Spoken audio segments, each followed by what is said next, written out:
Hi friends, this is DaintyTank. Thank you for joining me. Welcome back to Who is the Red Queen? This is a new game that's just released. I'm really excited about it. It released last week. I've been loving it. Effectively, it's Alice in Wonderland themed, but so far very dark. This is part 3 in the series. Poke Totoro in the upper right card area. See the rest of it if you haven't. Welcome back to Who is the Red Queen? As I said, really excited to keep going here. Last time, we gave over an arm to get into the ball, and then won effectively wizard's chest with real people.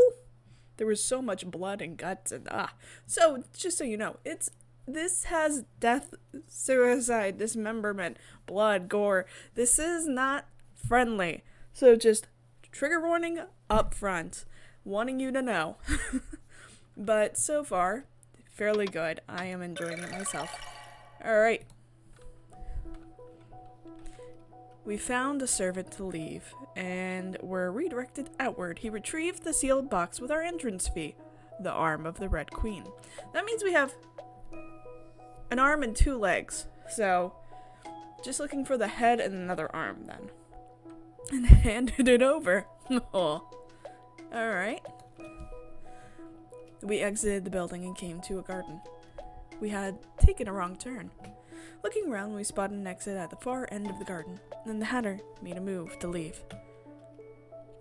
I called out to stop her, extending a hand. We didn't have a chance to dance. Wouldn't you give me the honor of one dance, Hatter? I won't. Maybe just one with you, Alice. I can't dance. I'm dexterous with my hands, but not so much with my feet. Hatter doesn't fit well with these things. Isn't that a problem? She hesitantly stretched out her hand, fingers hovering over mine. This is where it gets queer. Don't worry. Let me lead. Oh! Get it, Alice. You don't remember heck of anything, but yeah, you'll lead. Take it. Oh! Your eyes are very lovely up close. I took her hand and we danced, humming in place of an instrumental quartet. I led her in steady steps, ignoring the way she stumbled over my feet. Left, right, left, right. Or perhaps this was the most enjoyable dance I'd had yet. I twirled the Hatter around. She was so light. Alice. Alice. Hatter? You might not be so bad, after all. She made an expression like she wanted to cry. I rather like you, Alice. Only Alice. Oh. Hey. Alright, I'll take it, Hatter. Your fang is just adorable. I rather liked her too. Yeah! Woo! Queer Wonderland love. I gave her a twirl and she let go. I reached out my fingers, but she moved her hand away.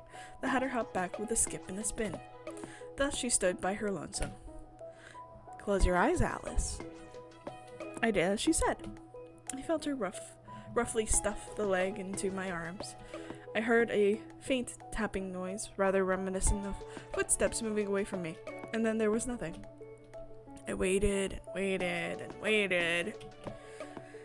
Alice, how long did you want to wait for her? I waited a long time, clutching the leg in my hands. When I opened my eyes, the Hatter was nowhere to be seen. Did she leave me behind? Although I walked around the garden, she was nowhere to be found. I decided to leave as well. Taking one last pass through the garden, I made my way through the exit. A sudden vertigo struck me. I must have had a long day, I reasoned as I held my hands to my forehead while trying to steady myself. My brain spun like a sloshed up pit of mud. The discomfort in my head returned. I leaned back against a tree to take a break, looking upward, eyelids flickering. I wondered if the sky had always looked so far away. My free hand, propped up against the bark, slid downward unconsciously. So I fell the heck asleep, closed my eyes for a moment. Darkness. That's so pretty. I slowly opened my bleary eyes to the sky. A terrible headache battered my skull. I felt as if I had forgotten something very important. So disoriented I was, I had no idea where I was. I patted around me and noticed that I still had the limb I had just retrieved with me. My head hurt. Hearing footsteps, I pushed myself up to a sitting position and saw her. Her? The White Queen or the Hatter? I want the Hatter. I don't care if they want me to set up with the White Queen, talking about her beauty. I don't care. I want the Hatter. 'Cause, yeah. Looking around, I found that I was at the Hatter's place. I started to talk only for my throat to feel like sandpaper. Each time I blinked, my eyelids grew heavy again. A chill ran through my whole body. Uncomfortable, that was all I could say I felt. Although I had experienced quite a bit since coming to Wonderland, I had not thought I would catch a cold. Don't speak, Alice. You're burning up. So no tea for you today. I must have still been tea time, for it always was tea time. However, today, the Hatter decided to put the tea aside, even at tea time, for the sick me. She brought a cup of water to my lips, tilting it for me to drink. I drank and choked, coughing and sputtering. I felt her wipe away the water that had spilled. If you drink too quickly, you'll drown. Logic. She handed me the cup gently. She handed me the cup directly. Apologies, I have dyslexia. Things are going to switch around. She handed me the cup directly. Fingers just barely avoiding mine, but also grasping the cup firmly, till she knew I wouldn't drop it. Drink water slowly, Alice. I've got to get something off the stove. I guess you have to have a stove, because you do make treats. Seeing that I had the cup in one hand, she hopped off in the direction of the stove. I thought back to when we first met. At the time, the thing on the stove had been a hammer, so I hoped that she would bring back something more pleasant. I sipped from the water cup and waited, setting it aside once I had finished. She returned with a bowl of porridge in her hand. Sitting down next to me, she scooped up a spoonful of porridge and blew it lightly to cool it down. As the porridge temperature settled, she moved the spoon towards my mouth. I instinctually opened my mouth like a baby bird.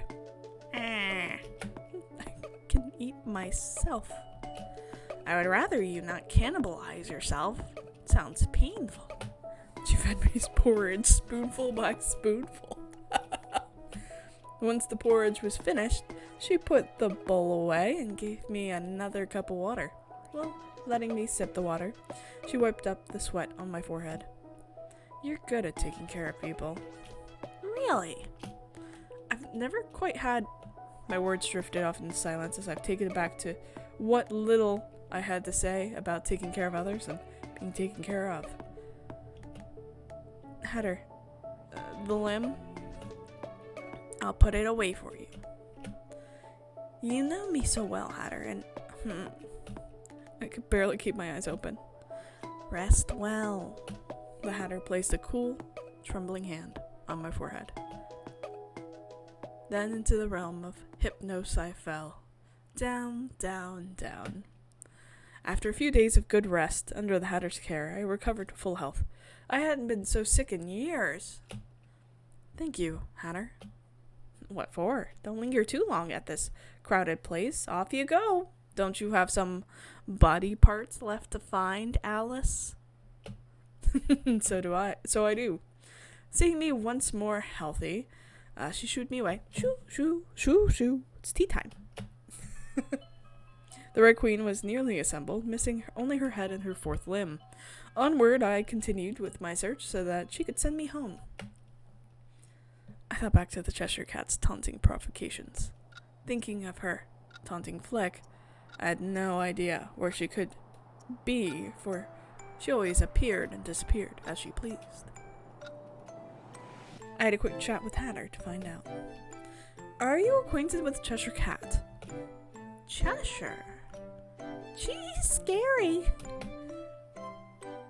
Always staying up in the trees. She's usually around the northern end of the forest. The cat always says she has business, so she can't stay for tea. Even though I never invited her. Yes, we're acquaintances, but definitely not friends. I'm not looking for that cat. Don't bring her back here. We're low on seats as is.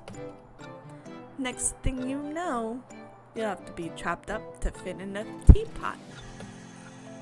Oh, that smile. Ta-ta!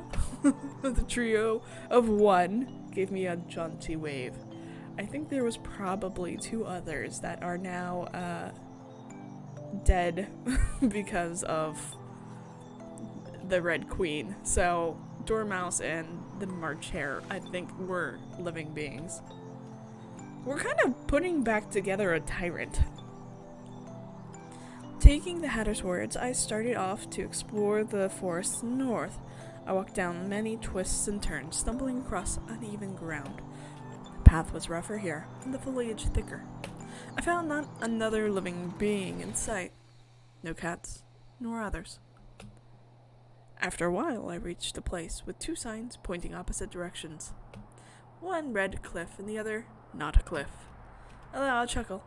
That they were straightforward enough signs, but I couldn't see where they led past bushes, blocking beyond their arrows. Tingling. The ring of a small bell entered my ears, followed by the clatter of metal shackles. Metal shackles. Cheshire Cat? I received no response. Accompanying me here was only the breeze that would sometimes hit the leaves of the trees around me. I heard a soft rustling noise, but when I looked toward the sound, I saw nothing. I tilted my head to look further upward, and... oh. Battle impact. The world shifted. The air was pushed out of my lungs. The black and orange blur crashed down on me with a great momentum from the sky, slamming me to the ground. If my head had hit a different way, my skull would have been cracked on... would have been a cracked egg on the ground. I moved just in time to harshly bang my shoulder instead. I thought I'd get it. I thought I'd get it done in one shot. The blur, the Cheshire Cat, filled my spinning field of view. She wrapped both hands around my neck, digging in with her sharp claw nails. Her left arm flickered in and out of existence, as if it wasn't really there, creating an unbalanced pressure around my throat. Her grip tightened, drawing blood. I couldn't breathe. She squeezed even tighter, tried to pry her fingers off with my own. My twitching hands clawed at her constricting grip, and even scratched my own neck. More than the pain of the flesh wounds, I was going lightheaded from the lack of air. I just barely forced her off my neck. I wheezed, coughing to catch my breath. She grabbed my collar, grip on the left, flickering in and out, slamming me back into the ground after lifting me up a little. What? I couldn't even ask why she was doing this. This vertigo overwhelmed me. Kicking and flailing randomly, I managed to push her off for a moment. I had to reorient myself, get to my feet, just roll away from her somehow. Cliff, not a cliff. Which way? Oh, God. Cliff! Tumbled toward the bushes in the direction labeled as cliff. Signs around here had nonsense written on them many times, more than not. As I suspected, my chosen direction had no cliff in sight. Shakily got to my feet and watched the cat do so as well. She immediately lunged at me again. There is wounds on her. Look at her arm. It's just... oh, it looks like it's been chopped off and reappended. Oh. That might be a clue. This time I was more prepared. I kneed her in the stomach as she approached, grabbing her right shoulder and twisting while hooking my foot on hers. Forcing her down, I heard a slight cracking noise. I made her fall into the ground with a thump. Just in case, I kicked her away a bit. Her body was light, like a cat's. I'm waiting for an explanation. She started to fade away, but I stepped on her before she could get away. After a quick struggle, she relented and got up to her feet without any further fading. The cat snarled, dusting off her body. I hadn't realized who you were before. Bullshit. My cloak may have a hood, but you've seen my face many times already, Cheshire Cat. Wonderland's twisted up in time. That sort of logic doesn't work here. It's mad, all mad. You might be Alice, but who's Alice? Now that's the question we have to ask. That's a question. To start with, you don't know anything. Do you even know who you are? Alice? I'm Alice. That is all. That was my sole truth. But who in the world is Alice? An outsider? A temporary visitor? I'm just about figured out the most important part. If you figured it out, I don't suppose you'd tell me? You are. She pressed her hand against her head. Hi. Somehow you're much too familiar to the Mad Queen. Much too similar to the Mad Queen. Oh, about that Mad Queen. You've been looking for her. But let me tell you this. She's been dead for a while now. Although I thought you should already know.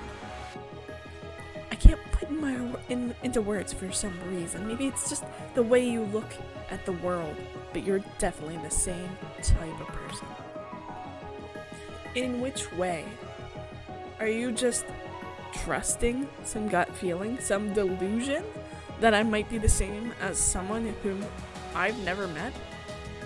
Or, as you say, someone who is long dead? This world can't afford another Red Queen. Not even the chance of one. She vanished, taking the chance in our conversation. Criminals needed to be locked up. There is something that is sitting there telling you things. Like, in your brain, there's been pops that just hit in your head like, kill the bird. Criminals need to be locked up.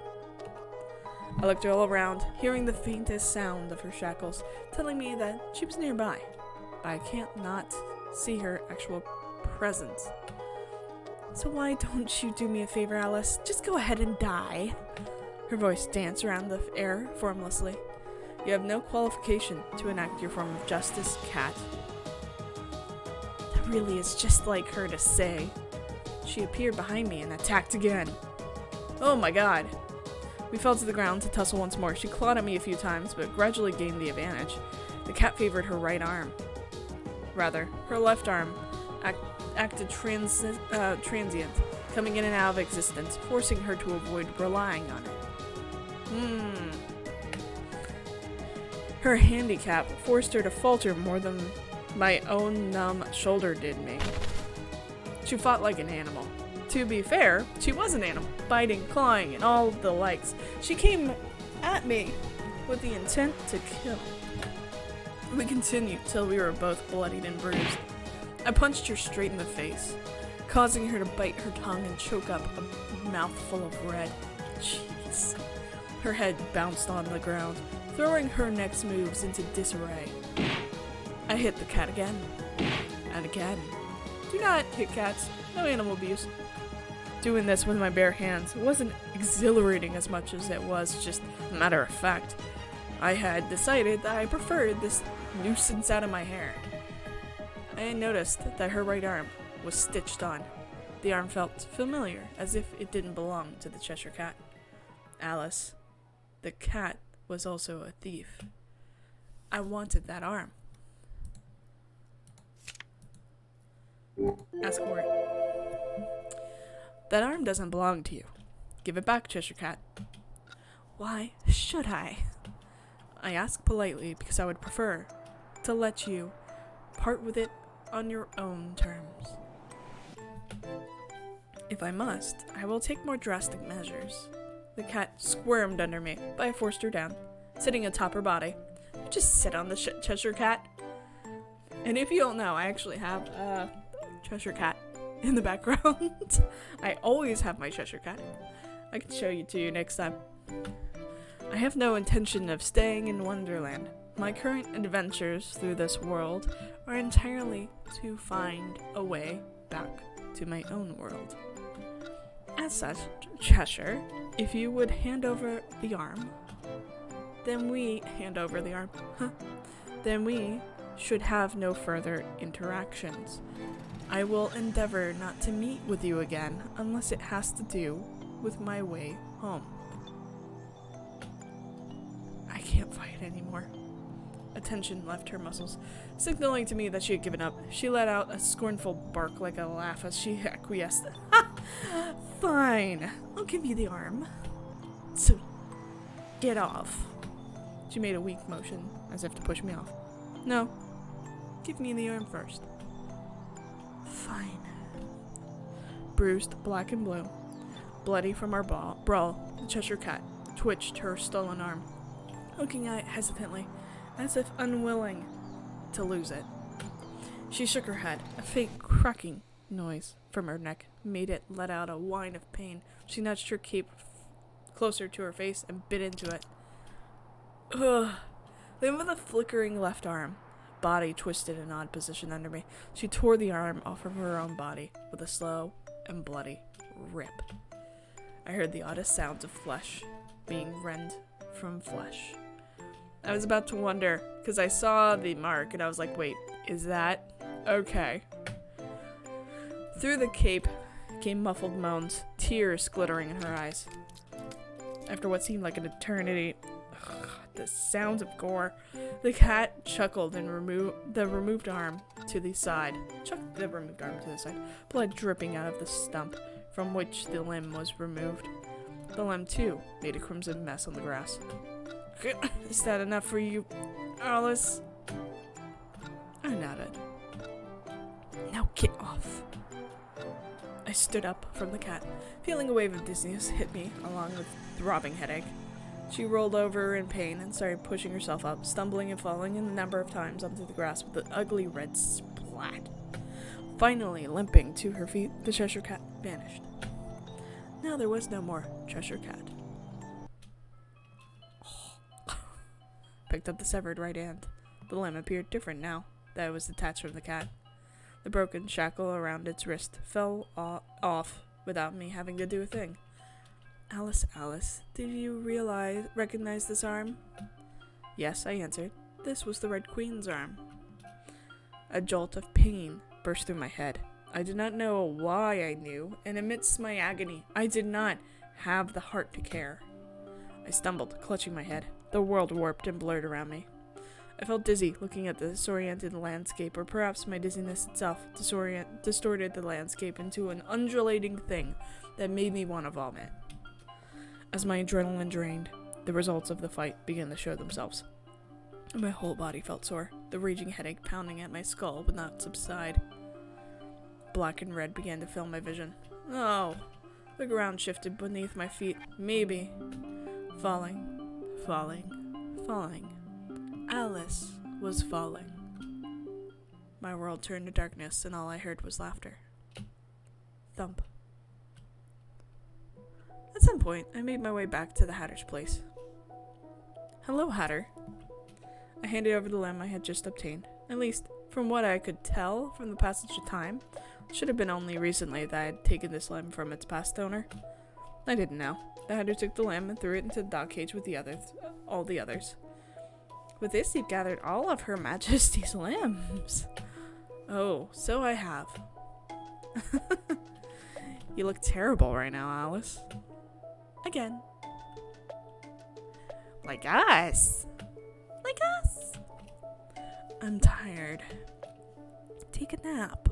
Tea time isn't going anywhere. Not unless time grows back its severed head and walks away. Don't you think? We can always talk a little later. Thank you. I slumped back into my armchair, sinking into the oddly scented cushions.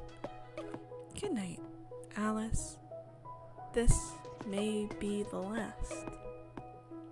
I almost feel a little sorry, but Dormouse March, I won't stop. I didn't hear what the Hatter said afterwards over the raging white noise of my headache. My vision blurred. Eyes becoming watery. Eyelids heavy. I fell asleep. Okay. Then I was dreaming. falling, falling, falling into a dream. Tick, tock, tick, tock. I dreamt of a throne. A dark and terrible throne, so horribly cold. It was such a lonely throne, but the I on the throne was arrogant and happy to be alone.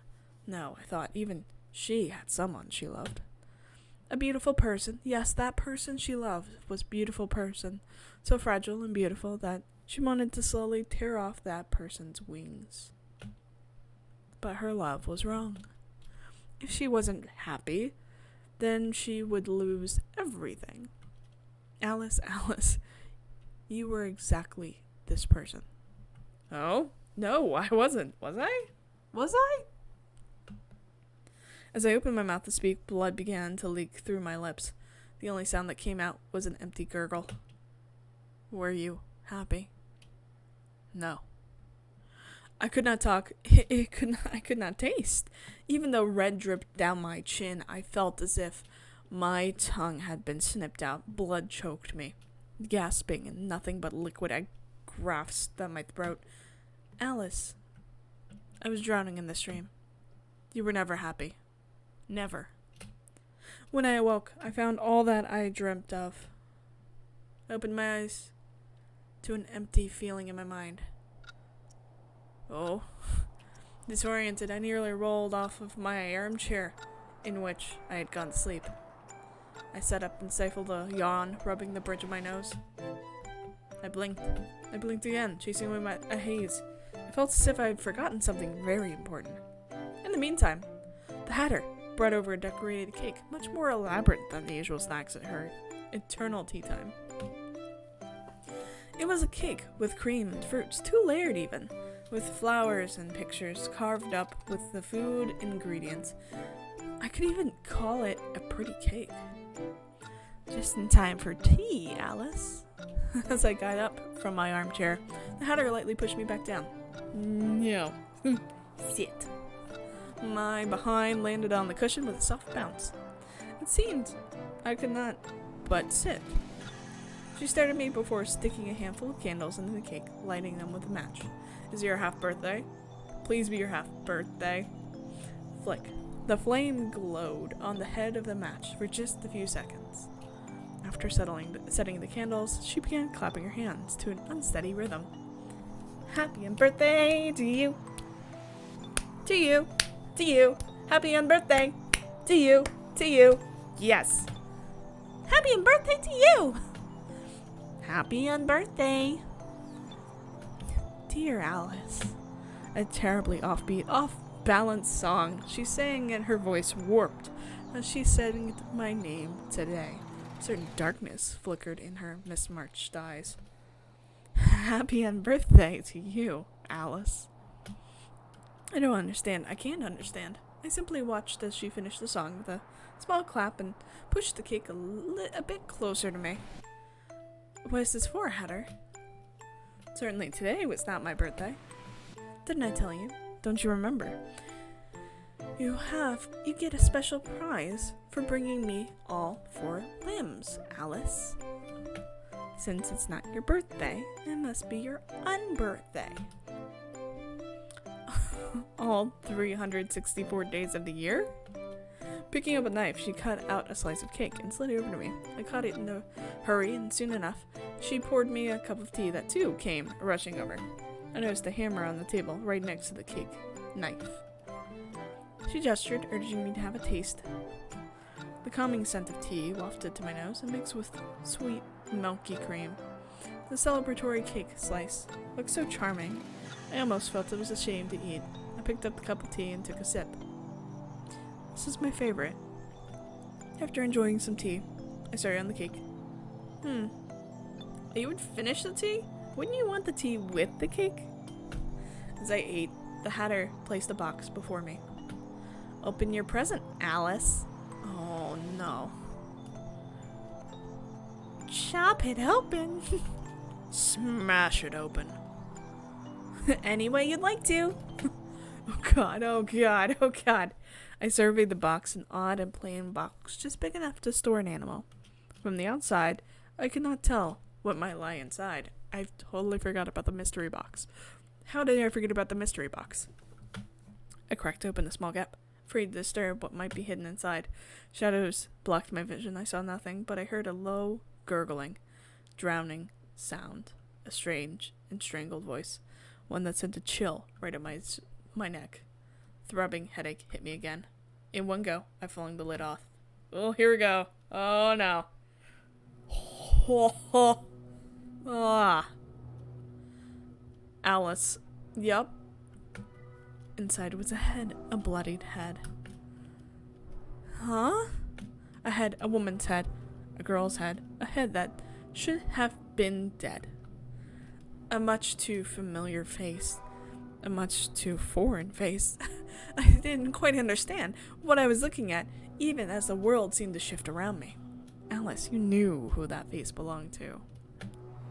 Alice. Whose head is this? Stumbled to my feet, to back away, only to fall back onto the armchair from the loss of equilibrium. This wasn't right. The face looked just like mine. Just almost. I clutched my neck and touched my face to make sure I was still here. This was the Red Queen. This was Alice. This was a severed head. Alice. Whose head is this? I wanted to ask, but instead a strangled cry escaped my throat. I couldn't move my eyes away from it, from the so-called prize that the Hatter had given to me. Blood pooled at the bottom of the box, sticky and dark. How terrible. I reached a trembling hand to touch it, but it wasn't my place to try and close my eyes or put her to peace. The head was still moving, twisting with a squelch and squish. Its wet, ragged sounds of raspy breathing echoed in my skull. I jerked my head back and covered my ears. I couldn't look away. And now aren't you glad you needn't find Her Majesty's head? As if laughing at me, as if she didn't truly mean that, with an odd tilt of her voice. As she spoke of the Red Queen, the Hatter confirmed the head's owner. She walked over to the Red Queen, flinging the dog cage open, and popped the limbs onto the torso, one by one. As they reattached, they began to flail and grab at the Hatter. This time she was prepared and grabbed her hammer. Hatter? With a pair of loud bangs, she hammered nails through the corpse's hands into the Red Queen's chair. Red dripped to the ground. The hands twitched, the body writhed. The ghostly pain ran up my arms as my stomach churned. I felt dizzy. What? Hatter? I discovered that I had nothing to say. Even though I always had thoughts racing through my head, I had nothing to say. Alice, that was why you were worthless. As something, anything. You're never worthless, don't take that. Touched my face, see if my lips had curled up without me thinking to. Didn't you want to leave this place? Now you found the Red Queen! If you have something you'd like to talk with her about, I'll let you take care of that before I proceed with my business. She pushed the Red Queen over, chair scraping on the ground with a hideous squeal, and stopped only when I sat face to face with the headless, shifting body. Taking the head out of the box, the Hatter put it onto the body. The skin and meat deformed, contorting till the pieces of neck met exactly where they should. Then it all knitted together, with something unnatural crawling under my skin. I shuddered at the hollow sound made from the corpse as her throat connected. The Red Queen looked at me with dead, red eyes. I didn't know what she went through, but she looked terrible. You? I realized I hadn't even asked who killed her like this, nor had I ever stumbled upon an answer the same I had found all the limbs. This was the Red Queen. Alice. This was me. The requests I had been pondering on, the wishes to go home, the want to ask her for help, they all flew out of my head. Because this wasn't right. The face I was looking at, battered and bloody as it appeared, was not right. I couldn't speak, but she did. Mouthing words, yet making no sound, beside the hollow whistle of a crushed throat. The Red Queen began to talk without saying a thing. Her tongue was missing, and we had to do something about that. I am not cutting out my tongue. Where is the tongue? Tried to find my own tongue, stumbling with a pulsing pressure in the back of my head before I could articulate my next inquiry. Hatter, where is the Red Queen's tongue? I didn't want to hear her voice, so I tore it out and fed it to the dogs.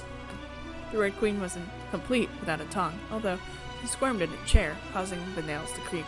It seemed like she didn't really, truly have her own soul. Alice, you were so close. The corpse looked up with stagnant eyes. That should mean I needn't bother searching for it then.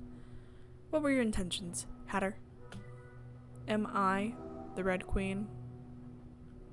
At this point, I still knew nothing about the Red Queen, but that she shared my face in the various gossips I overheard on the ruler, Alice.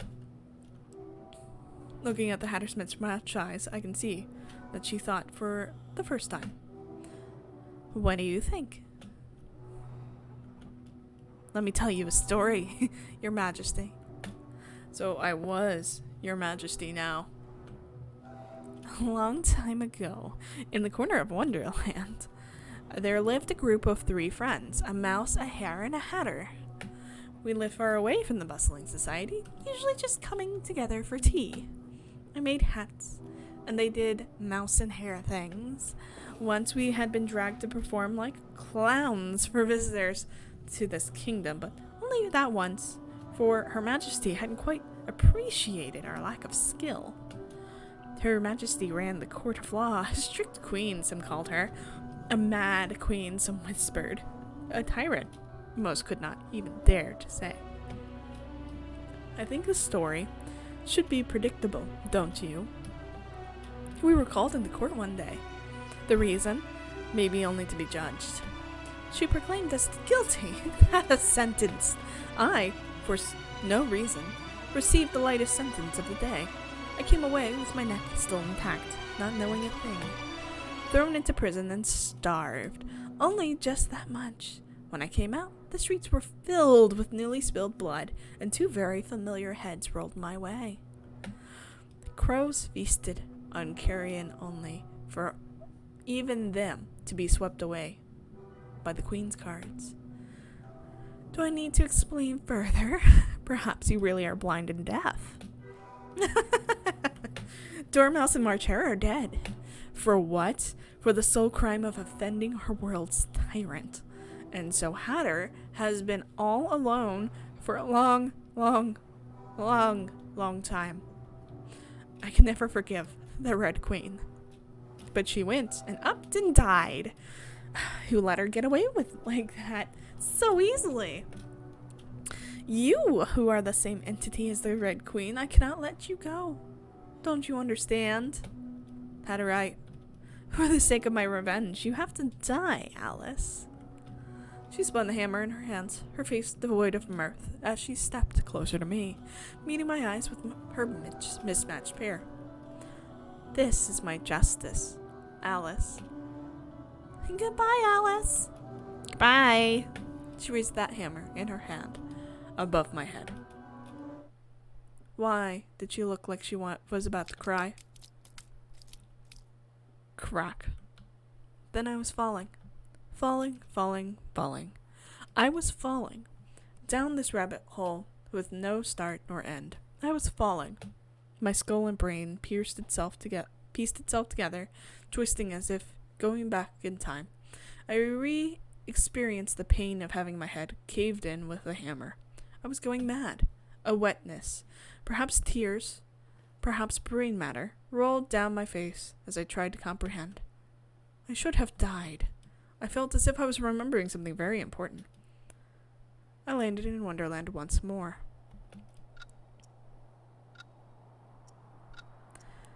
Alice? The first person to greet me was once more the white rabbit. I grabbed at my head only to find no injuries, no red. No longer able to differentiate between dream and reality. I questioned, if I had merely been hallucinating the whole time. Then I was falling again. I died again. Alice? Every time I fell, I came back down. Alice! It'd been a hazy world. A distorted world. A world that was beginning to lose its colors. Time and time and time again. Falling, falling, falling. I seemed to revert the hourglass and turn back the hands of a clock. Each time going into another past. Before I knew it, the rabbit had changed. Your Majesty? She was a bit more polite. Your Majesty? Perhaps a bit more cruel in her eyes, a little less restrained with the darkness in her gut. She called me out to me each and every time. Your Majesty! The rabbit was my starting point, my saving point. Falling, falling, falling. It kept falling uncontrollably. Falling, landing, dying. Falling, I no longer felt as if I had control of even my own body anymore. My world flickered on and off. It hurt. Dying hurt. I didn't want to deal with this anymore. Alice, you had to deal with this. I didn't want to. I didn't want to. I really didn't want to. I didn't want to deal with this anymore. Again, I fell. I felt my body on the ground. With hazy eyes, I saw a familiar figure and heard it speak with a familiar voice as murmurs reached my ears from all around. Her face and her words. Not a single thing could I make out. Before I even got the chance to see the rabbit, a growingly familiar sensation struck me. Pain, a sharp agony burned in my arms till I suddenly could not feel my fingers. Then the same came to my legs. Chop, chop. There they went. A limb or two or three or four. Off they went until I had none for myself. Soon a blade cut through my neck, sawing as if it got stuck and stabbing again and again till the head finally came off. And I was falling again, drowning through the flesh clogging my throat. As it all reattached, I came to a realization. Oh, I understood. Alice, what had you understood? I was done. I'd certainly gone mad. I couldn't handle this anymore. Even if I still wanted to go home, I couldn't do me any good now. Maybe this was a dream, an illusion, just long enough. How long was I supposed to keep falling? Alice, you will never awaken from this dream. Then I was falling again. I decided to stop thinking, and only keep falling. Oh! Tick. Tock. Tick tock. Tick tock. Tick tock. I opened my eyes to a courtroom with an air of fear. Watching. I was simply watching through another's eyes, sitting in the back of her head without a single meaningful thing in my mind. I was watching. Your Majesty. The body moved without me thinking to do anything. I could no longer care to do anything. The body talked without me thinking to say anything. I no longer cared to say anything. It didn't matter. If I could have, I would have stopped watching. It was not because the sights were horrific, but because I no longer wanted to deal with anything and everything, not even the matters of the Red Queen. A dog, a cat, a bird, a girl, a boy, a person who was neither nor, not binary, a mother, a father, an elderly, a person, a human, everything in between. One by one, they came to be judged. Some begged, some cried, some fought. Some silently accepted their fates. The rabbit read out their accused crimes for show, allowing for the Red Queen to proceed. However, there existed only one result. Guilty. At some point, she began to laugh. At some point, I began to laugh. As a ruler, I have sovereignty over my citizens, and at the same time, a responsibility to make this kingdom prosper. A prosperous kingdom must have law and order. Do you understand? Do understand. Off to the gallows. Be glad for mercy, criminal. Glory to Her Majesty for her benevolence. Cards! Bring the next one in for Her Majesty! The accused was reported by her brother-in-law for engaging in gossip and planning treason against the crown by speaking ill of Her Majesty. Whew. A simple sentence, a simple beheading for this bird. Bring her away. Cards! The accused was caught evading taxes. She was also seen stealing from upright citizens, assaulting merchants, and spreading rumors about Your Majesty's state of mind. She was only apprehended recently, as the cards were unable to capture her previously. Break her legs. Your Majesty is truly brilliant. As for her sentence, cut off her arms, so they cannot commit crimes any longer when she reaches the afterlife, and throw her into prison to await execution by skinning. Oh. Wow. What will a cat rug look like without arms?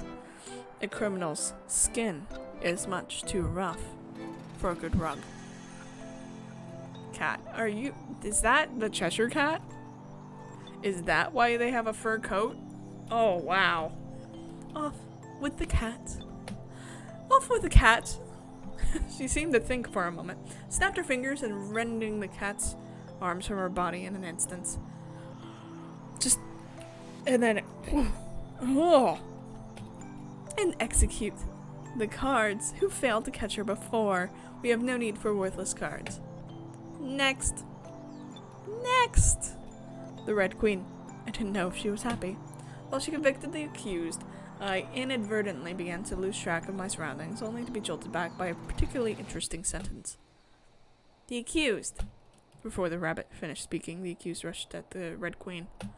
The Red Queen gestured with her hand, and unseen power slammed the criminal down to the ground, creating a crack on the marble floor of the courtroom. Presumptuous! The force tore fingertip-sized meat piece by piece from the criminal, leaving it writhing on the floor as it rolled around, trying to get her to stop. Have you forgotten who you belong to? The Red Queen finished. Suddenly the criminal was ripped into a pile of red pulp on the ground, to be swept away by the cards. I was smiling. The Red Queen was smiling. Next. The court continued until the courtroom was devoid of life. She worked on paperwork after her court. Between snacks, she conversed with ministers, who sweat nervously each time she met their beady eyes. Ah! I'm going to pause this here. Thank you all for watching. Thank you for hanging out. I hope you've enjoyed. I will pick this up next time. It sounds like we're getting very close, and oh my god, Alice is the Red Queen. I think we already knew that in some ways, and I already called that Hatter and had their friends killed off. This is absolutely horrific, but let me know your thoughts down below, because I am curious where this leads. With that, I love you all, and I'll see you next time. Bye!